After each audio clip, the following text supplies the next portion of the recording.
For the past 25 years, there has been an ongoing debate about whether the 21st century would be an American century one or an Asian one. What if, though, it turns out to be a European century?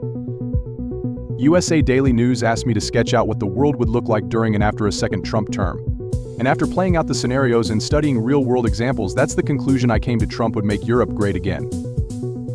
I started with a few basic assumptions, the most important one being that Trump would do what he's currently been promising on the campaign trail, and to his political donors cease all aid for Ukraine, withdraw the United States from NATO because allies aren't meeting spending targets, implement across-the-board tariff increases, deport immigrants and militarize the immigration system, and use military force against drug cartels in Latin America. Oh, and impose plenty of corporate tax cuts. I also assumed that if Trump is re-elected, he would benefit from GOP majorities in both houses of Congress. Finally, and more generally, I assume that Trump and his supporters mean what they say when they rubbish the current U.S. security and economic architecture for the world. They aren't totally wrong. The perceived benefits of what foreign policy types call the rules-based international order are diminishing. The world is currently experiencing the greatest number of conflicts since 1945. Countries are racing to erect barriers to trade and migration while restricting civil liberties. The world is suffering from a democratic recession, with populists and authoritarians believing their mode of governance is superior. This results in part from the nasty, brutish approach to global affairs Trump helped fashion in his first term, and it's the world Trump would inherit if re-elected later this year.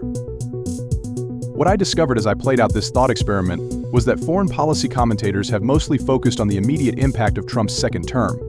But it is through the second and third order impacts that the geopolitical game changers start to come into focus. Trump's economic and national security policies could lead to a more multipolar world.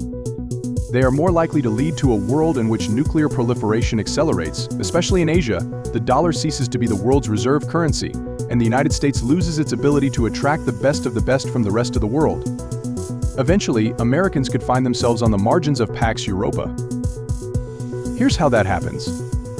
Less immigration, more inflation. Trump loves booms and pretends that busts do not exist.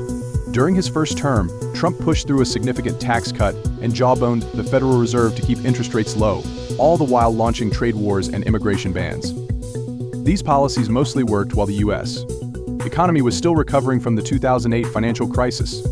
A cluster of 2024 Trump campaign promises extending tax cuts scheduled to expire at the end of 2025, and further corporate tax cuts would be designed to prime the pump even more. But in an economy that is already close to full employment, the result, as Lawrence Summers and other economists have warned, would be a spike in inflation. At the same time, Trump's immigration restrictions would make things worse, tamping down growth and spiking prices for imported goods and components. It is worth remembering that the biggest reason the United States has experienced comparatively greater growth and lower inflation relative to peer economies has been the relative openness of the U.S. economy. It's well established that immigration has helped to spur U.S. economic growth, and the post-pandemic influx of migrants enabled our recent economic recovery while allowing inflation to subside. If Trump follows through on his pledges to round up and deport migrants, we can expect not just violent resistance and mass casualty events but serious economic downsides. In a second Trump term, his combined policies of priming the pump, looser money, higher tariffs, and fewer workers is a surefire recipe for inflation that would make 2022 look tame by comparison. Trump has long bristled at the independence of the Federal Reserve, and he may try to replace Jay Powell as chair even before his term expires. If that is unsuccessful, one possible result would be what Summers characterized as the mother of all stagflations. As Powell and the Fed jacked up interest rates in response to the inflation surge. When Powell's term ends in May 2026, it wouldn't be difficult to imagine Trump appointing a complete toady-think Larry Kudlow to that position and dictate to the new Fed chair to keep printing money and keep interest rates low.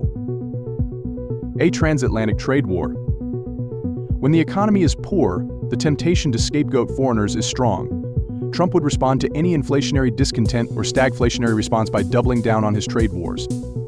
As multiple economic studies of Trump's first-term trade wars demonstrate, however, tariffs inevitably hurt domestic consumers more than foreign producers. So the principal victim of Trump's protectionism would not be America's rivals but American consumers and America's closest trade partners. This would primarily mean the European Union.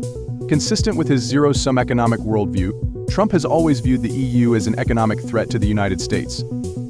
Both Republicans and Silicon Valley tech giants have also resented Europe's role as a regulatory superpower that imposes privacy protections and other restrictions on tech and social media companies. Trump would likely believe that with Russia as a looming security threat, Europeans would tolerate American tariffs to preserve what remained of their security relationship with the United States, despite his hostile trade policies. During his second term, a transatlantic trade war would be likely and damaging for both economies,